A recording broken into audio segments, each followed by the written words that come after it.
Bonjour tout le monde, bonjour Michel, enchantée, bonjour à toutes et à tous et merci de votre présence ce soir pour ce live sur le métier de directeur marketing et en particulier dans une régie média publicitaire. Merci beaucoup Michel d'avoir accepté de nous partager votre expérience. Vous avez plus de 20 ans d'expérience à des postes à très haute responsabilité et notamment directeur marketing. C'est sur ce métier que vous avez accepté de venir nous renseigner et parler en tout cas ce soir. Aujourd'hui, vous avez d'autres activités professionnelles, mais merci en tout cas voilà, de venir parler du métier que vous avez en tout cas exercé pendant plus de 20 ans. Merci beaucoup et encore bienvenue à toutes et à tous. Peut-être rapidement pour les personnes qui ne nous connaissent pas, Chance est un bilan de compétences et une communauté d'entraide pour trouver la voie professionnelle faite pour vous ou pour redonner du sens à votre travail. Et quand vous faites ce parcours avec Chance, ce bilan de compétences, on vous invite à explorer une pluralité de métiers. Et c'est ce qu'on vous propose de faire justement avec ces live métiers. Donc, merci encore, Michel, de vous prêter en tout cas à l'exercice. Et je vais peut-être commencer par vous poser une première question d'introduction. Est-ce que vous pouvez nous parler de votre parcours, de pourquoi ce choix et comment vous en êtes arrivé à des postes de directeur marketing, notamment dans une régie média et peut-être d'autres postes, en tout cas à responsabilité dans le cadre de votre carrière. Voilà, donc peut-être un petit mot sur votre parcours et ce qui a fait que vous en êtes arrivé là, peut-être dans un premier temps. Alors, j'ai un parcours tout à fait atypique et c'est ça qui est vraiment intéressant à présenter aujourd'hui. C'est que d'abord, j'ai un faible niveau d'études. Je n'ai qu'un bac+2. Donc, comme quoi, on peut avoir une carrière avec des postes à responsabilité en ayant un faible niveau, faible niveau d'études. Voilà. Il ne faut pas forcément avoir un bac+15. On peut accéder à des postes à responsabilité en ayant un petit niveau d'études. Donc j'ai commencé avec ce petit niveau d'études et j'ai commencé aussi par faire des erreurs. J'ai commencé dans le secteur bancaire où je me suis terriblement ennuyé. Puis après j'ai basculé dans le secteur de la distribution où je me suis là plutôt passionné, mais c'était pas tout à fait ma voie. Donc ce qui est intéressant déjà, c'est moi je vous encourage à vous tromper pour découvrir qui vous êtes et ce que vous aimez. En tout cas moi ça a marché sur moi, c'est en me trompant que je me suis dit, mais tout compte fait, voilà ce que j'aime faire. Et donc les hasards de la vie ont fait que je me suis retrouvé dans une petite station de radio dans le Nord-Pas-de-Calais, chez un petit indépendant qui avait, donc on est dans les années 92, 93, cet indépendant avait une vingtaine de radios dans tout le Nord-Pas-de-Calais, donc c'était une petite structure. Et je me suis passionné par ça, vraiment. J'ai trouvé que c'était un milieu intéressant, auquel je n'avais jamais pensé pendant que je faisais mes études. J'ai donc un graduat en marketing distribution, donc je devais normalement faire ma carrière chez Carrefour ou chez Auchan. C'était un peu ça l'idée. Et ce hasard, j'ai répondu à une petite annonce, et puis voilà, je suis allé voir cette entreprise, et j'ai trouvé ça une petite entreprise qui me plaisait beaucoup, et le milieu de la radio que je ne connaissais pas. Donc, petit niveau diplôme, un mauvais choix au début, et puis cette rencontre intéressante avec un indépendant qui a décidé de se lancer dans la radio avec plus ou moins de succès. Et j'ai commencé tout en bas de l'échelle, simplement. Je me suis occupé de faire la facturation. Voilà. Donc j'ai accepté un poste qui était en dessous de mon niveau d'études, en me disant, je vais mettre un pied dedans, et puis après, à moi de progresser et d'essayer d'aller plus loin. Donc ça a commencé comme ça.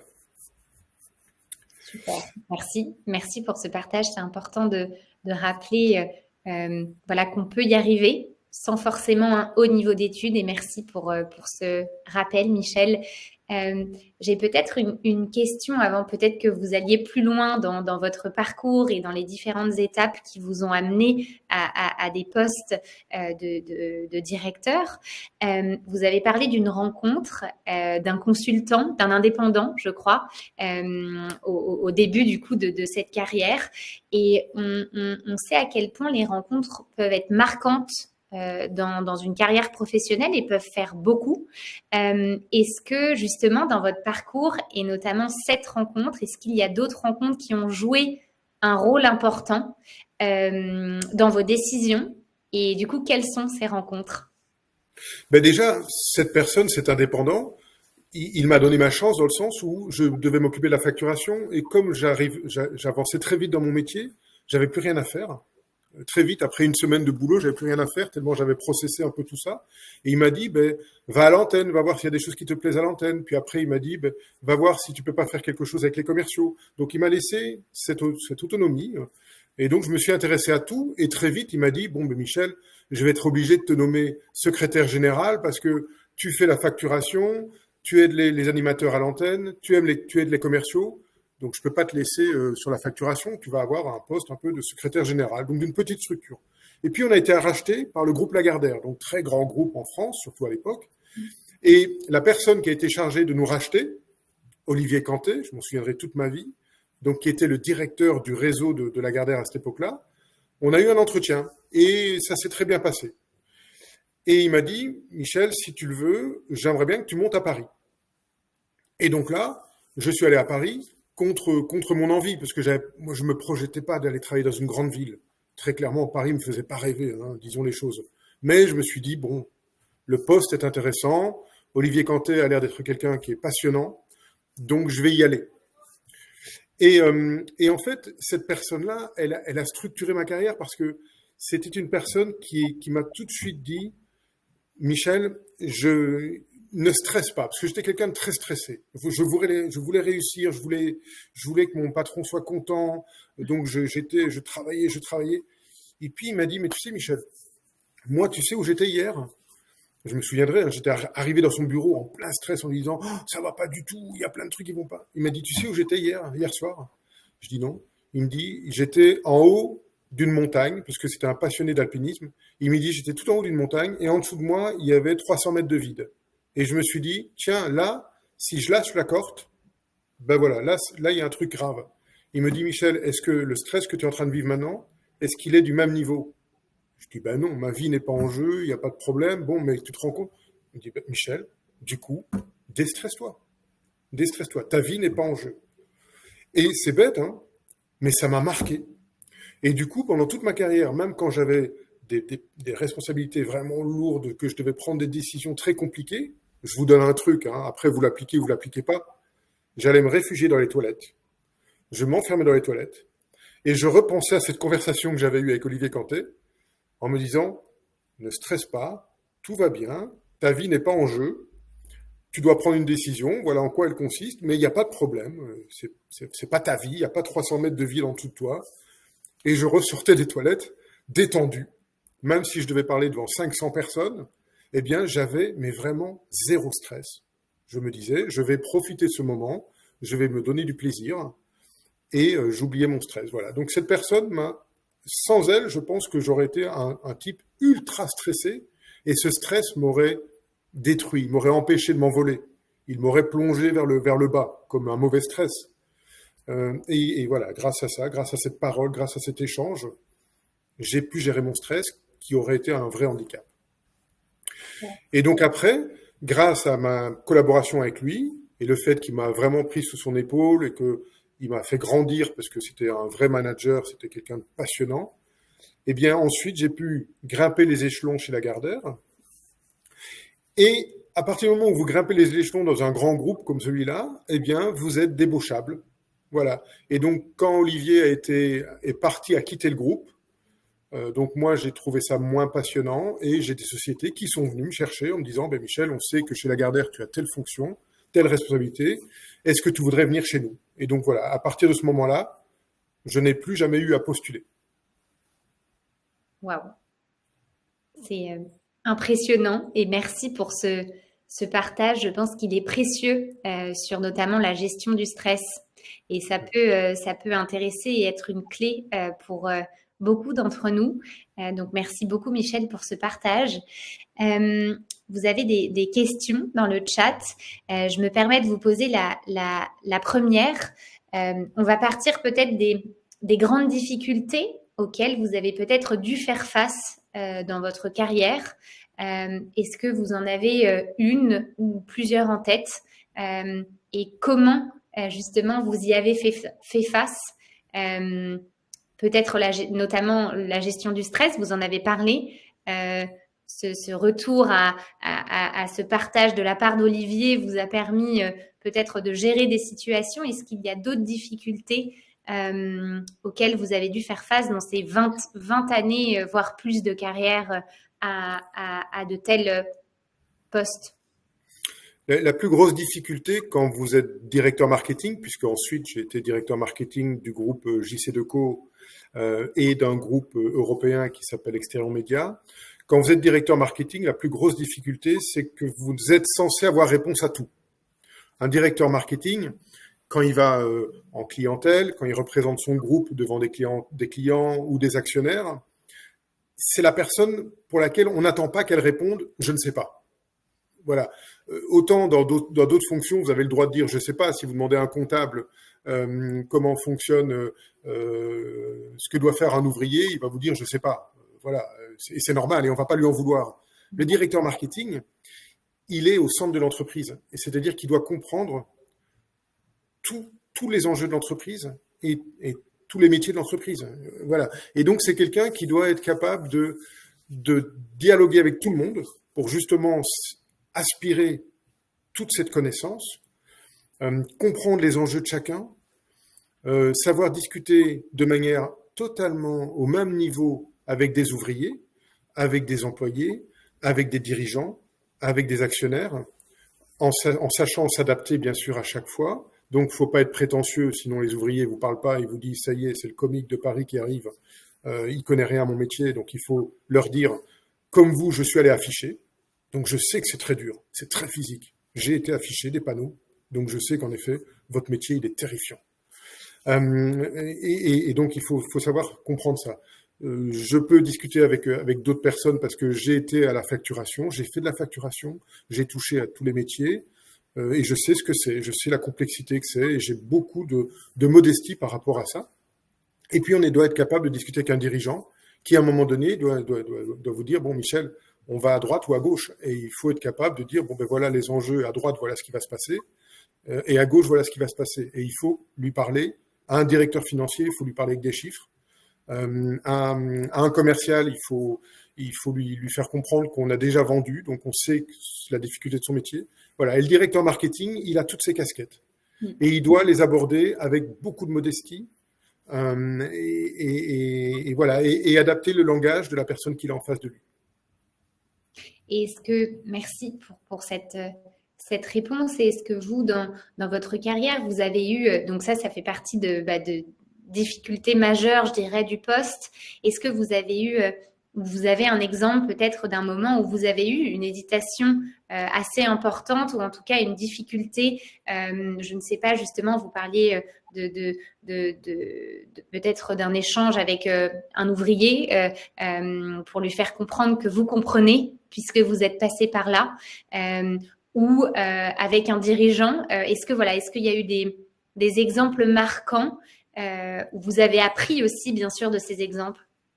Bien sûr. J'ai eu la chance de travailler avec des hommes brillants.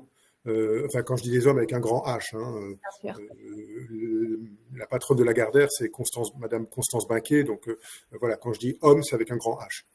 Je vous donne une réunion qui m'avait vraiment marqué. Quand je suis arrivé chez JC2Co, donc très grand groupe, pour les personnes qui sont à cette réunion, c'est un groupe qui fait plus de 3 milliards de dollars de chiffre d'affaires, donc c'est vraiment un très grand groupe. Et le dirigeant, donc Jean-Charles Decaux, une personne mais brillante, mais vraiment, et alors je dis ça, j'y suis plus, donc je suis pas en train de failloter, elle fait partie des personnes où je me suis dit, waouh, c'est phénoménal. Et donc, je viens d'arriver chez JC Deco, je discute avec les commerciaux et les commerciaux me disent, tu sais, Michel, en fait, la plus grosse difficulté, c'est le prix. On est trop cher. Et donc, nos clients, ils nous reprochent sans cesse d'être trop cher, d'être trop cher, d'être trop cher. Et ils arrivent à me convaincre. Et donc, je suis directeur marketing, donc c'est moi qui vais un peu fixer les prix et donner un peu la direction de ce qu'on va faire l'année d'après. Et j'ai une réunion avec le dirigeant, donc Jean-Charles Decaux, et je lui dis, vous savez, monsieur Decaux, en fait, je pense que les prix sont un peu trop élevés. Et là, il m'a dit, mais Michel, si j'avais écouté des gens comme vous, ça fait 40 ans, plus de 40 ans qu'on existe, on ne serait pas au niveau où on est aujourd'hui. Le prix, nous, en fait, le prix, c'est pas un coût, c'est un investissement. Quand vous investissez pour de la publicité dans un bon média, ce qui est le cas de JC Deco, il faut avouer, ce qu'ils font est vraiment remarquable, c'est pas un coût, faut pas le voir comme un coût. C'est de l'argent que l'annonceur va investir pour produire des résultats. Donc il dit, Michel, je suis désolé, mais si j'avais écouté des gens comme vous, on ne serait pas aujourd'hui dans 80 pays, voilà, parce que si je n'entends que des gens qui me disent, ouh là là, c'est trop cher, faut faire marche arrière, faut vendre beaucoup moins cher, etc., on aurait plombé la boîte. Donc Michel, vous n'avez pas compris le principe de cette entreprise. Arrêtez de penser, c'est un coût, donc les annonceurs vont avoir du mal. Non, non, non. Et il a eu raison. Il a eu, mais 1000 fois raison. Après, ce qu'il faut faire, c'est trouver des solutions pour quand même répondre à la crainte des commerciaux. Parce que les commerciaux ne sont pas tous des gens qui ont peur du prix. Mais il faut trouver des arguments qui font que le prix a une valeur. Voilà. Et il faut leur donner les moyens d'expliquer pourquoi ça vaut ce prix-là. Et pas tout de suite dire, ah bah oui, si les gens disent que c'est trop cher, c'est que c'est trop cher. Non, non, non, non. Il faut écouter tout le monde et il faut comprendre où il faut mettre le curseur. Super. Merci beaucoup pour ce partage. Et à l'inverse, Léna vous demande si vous avez eu des grandes étapes dont vous êtes le plus fier aujourd'hui, en vous disant que vous vous êtes dépassé, comme vous l'expliquiez précédemment. Est-ce qu'il y a eu des moments clés dans votre carrière, peut-être chez Lagardère ou ailleurs, où vous vous êtes senti voilà, fier de certains accomplissements, peut-être? Alors là, moi, c'est très clair. Hein. Toutes mes fiertés, elles sont dans l'humain.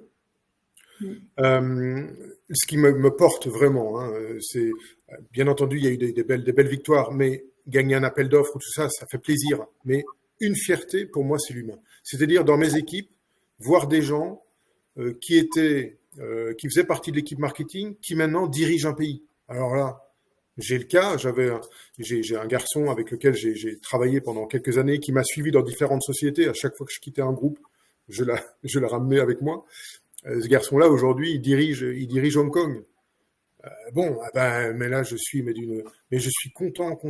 Et des équipes, des gens de mes équipes qui aujourd'hui sont partis vers d'autres univers et ont bien progressé, ont fait leur carrière, soit dans le même milieu, soit dans un autre milieu. Ça, je me dis, bon, waouh, voilà, j'ai servi à quelque chose, j'ai aidé des gens à apprendre, comme Olivier Cantet l'a fait avec moi, comme Jean-Charles Decaux l'a fait avec moi, comme d'autres personnes l'ont fait également avec moi. Hein. Et voilà, cette fierté, moi, elle est là. Elle est là. Super, merci. Et je pense qu'en effet, c'est une belle fierté lorsqu'il s'agit de l'humain et de l'accompagnement et de voilà le développement finalement des personnes avec qui vous avez collaboré. Je me dis qu'on a peut-être des personnes qui... voilà, je vois Océane qui pose une question. Bonjour Michel, comment voyez-vous l'avenir de votre métier, donc ancien métier, et le secteur global de la publicité dans la perspective des nouveaux enjeux économiques, sociaux et écologiques, notamment l'incitation à la consommation, pollution visuelle, infobésité. Merci. Très bonne question, Océane. C'est sûr hein, que le monde de la publicité doit évolue, heureusement d'ailleurs, et doit continuer d'évoluer. La publicité a toujours été un marqueur de son temps. Parfois, elle met un petit peu de temps à s'adapter, mais très clairement, la publicité est une force si les gens qui ont des postes à responsabilité sont conscients de cette force et l'orientent bien. On peut faire une publicité qui met en valeur des valeurs d'écologie, avec des valeurs d'RSE très fortes. Et il faut que les citoyens continuent de mettre la pression sur les groupes de publicité pour aller dans cette voie-là. Moi, j'ai beaucoup aimé le travail qui a été fait par les citoyens, comment on appelait ça encore, les groupes citoyens. Vous savez, il y a eu deux très grands réunions. Il y a eu sur la fin de vie récemment, et il y a 5 ans, c'était sur la publicité justement, ou non, c'était plutôt sur comment réduire de 40% l'émission carbone à 20 ans. Voilà, les conventions citoyennes. Voilà. Conventions citoyennes, ok. Et ces conventions citoyennes, pour moi, elles sont très inspirantes. Et nous, les gens qui travaillons dans la publicité, on doit être très attentifs à ce qui se dit dans ces conventions citoyennes, parce qu'elles sont le marqueur social. Et là où il faut faire attention, c'est qu'il faut que la publicité s'adapte aux citoyens, voir si elle peut l'anticiper un peu, tant mieux, mais il faut qu'elle s'adapte. Il ne faut pas qu'elle soit dans un autre monde parallèle, parce que sinon, en effet, c'est une catastrophe. Mais moi, je pense que la publicité, si elle est bien utilisée, elle peut aller dans le sens de l'écologie. Moi, j'en suis convaincu. Sinon, je ne travaillerai plus dans ce domaine-là. Je peux vous le dire, j'ai des valeurs qui sont très fortes. Et si à un moment donné, je suis convaincu que la publicité est forcément contre ces valeurs-là, je quitterai l'univers de la publicité, mais du jour au lendemain. Alors là, j'ai zéro problème là-dessus. Tant que j'ai de l'espoir, et je vous l'ai pas dit, mais je l'ai expliqué à Charlotte avant la réunion, aujourd'hui, je suis enseignant. Et j'enseigne justement aux étudiants une approche de la publicité positive, constructive, et pas la publicité de papa et maman, buvez du coca, roulez dans des grosses voitures et tout ça. Ça, en effet, on n'a pas été très brillant pendant des années. Donc, j'essaye justement de passer ces valeurs constructives. Et donc, je pense aujourd'hui encore qu'il y a une publicité, il y a un avenir pour la publicité si elle va bien dans cette direction-là. Sinon, ça va pas le faire. Merci beaucoup, Michel, et merci, Océane, pour cette question très intéressante, et j'espère que ça y aura répondu, en tout cas. Michel, moi, j'ai envie de vous poser une question, peut-être à destination des personnes qui nous écoutent ce soir, et qui pourraient avoir à cœur, en tout cas, d'évoluer vers des postes à responsabilité ou des postes de direction marketing. Quel conseil est-ce que vous avez envie de donner justement à ces personnes-là, peut-être qui ont comme ambition de se lancer et qui aujourd'hui cherchent peut-être à avoir des conseils de comment le faire, comment évoluer dans une entreprise pour prétendre à des postes à responsabilité comme celle-ci. Voilà, peut-être un point conseil.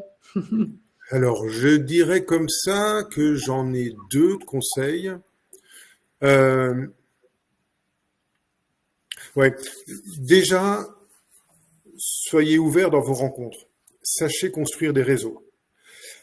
Et pour ça, ça veut dire que vous avez le droit de quitter une entreprise tous les 3-4 années. Hein. On n'est plus aujourd'hui sur des carrières de 40 ans dans la même boîte. J'ai aucun problème avec des gens qui me disent « Moi, ça fait 3 ans que je suis dans une entreprise, j'en ai un peu marre, j'ai un peu l'impression de faire le tour. Est-ce que c'est grave si je quitte pour aller dans une autre entreprise ?» Non. La réponse est non. On peut faire des sauts de 3-5 ans dans des entreprises. Par contre, un conseil que je vous donne, essayez de rester dans le même univers. Je vous dis ça pourquoi ? Parce que comme ça, vous allez construire un réseau qui va d'année en année s'amplifier. Je vous donne un exemple basique. Si vous êtes garagiste généraliste, eh bien, n'allez pas en plomberie, parce que sinon, vous perdez votre réseau. Votre réseau, il s'éteint, il s'écroule. Et vous devez repartir de zéro pour vous construire un réseau de plombiers. Par contre, si vous passez de garagiste généraliste à garagiste spécialiste des voitures allemandes, vous gardez déjà votre réseau que vous avez construit pendant 3-5 ans autour de vous, et vous allez rajouter des spécialistes de la voiture allemande. Et donc, votre réseau, il va se construire, il va s'étendre, il va se densifier. Et ça, c'est très important. Parce que le réseau, c'est quelque chose de très, très important. Quand on veut faire une carrière sur des postes à responsabilité, ça passe par un réseau. Vraiment, c'est très important. Et la deuxième chose, c'est peut-être une réponse de vieux, mais il y a le travail. Vous savez, sur des postes de directeur marketing, je vous ai dit, il faut être curieux. Et la curiosité est une qualité. C'est pas un vilain défaut, comme on vous a appris. La curiosité, C'est indispensable quand on est sur une fonction de directeur marketing. Il faut être curieux, il faut s'intéresser à tout. Et ça passe par une amplitude de travail qui est assez importante. Donc voilà, c'est une réponse de vieux, parce qu'aujourd'hui, c'est vrai que les gens me disent, ouais, mais nous, c'est surtout 35 heures, télétravail, tout ça. Oui, mais ce genre de poste, il vous demande le week-end, quand vous regardez la télévision, de regarder les publicités en vous disant, tiens, c'est marrant, l'annonceur, il prend la parole là-dessus. Ah, il le fait de cette manière-là. Donc, c'est pas du travail, c'est de la curiosité. Voilà. Et je pense pas qu'on peut être directeur marketing avec des œillères en se disant, ah, il est 17h15, j'arrête de m'intéresser à tout, je vais faire mon loisir et je ferme les yeux et je réouvre les yeux demain matin à 9h. Non, pour moi, non. Directeur marketing, il y a pas de barrière entre ma vie professionnelle et ma vie personnelle. Il y a du marketing dans tout. Je suis consommateur. Et donc, moi, en tant que directeur marketing, je m'intéresse aux consommateurs. Je suis moi-même consommateur. Bon, mes parents sont consommateurs, mes amis sont consommateurs. Donc, je m'intéresse à comment ils vivent, comment ils font, qui ils sont. Et je m'intéresse à la ville, je regarde les publicités. Voilà, je suis ouvert. Il faut s'intéresser à tout. Et pas 35 heures par semaine. Merci Michel. Et je pense que ce n'est pas une réponse de vieux, mais plutôt une réponse réaliste.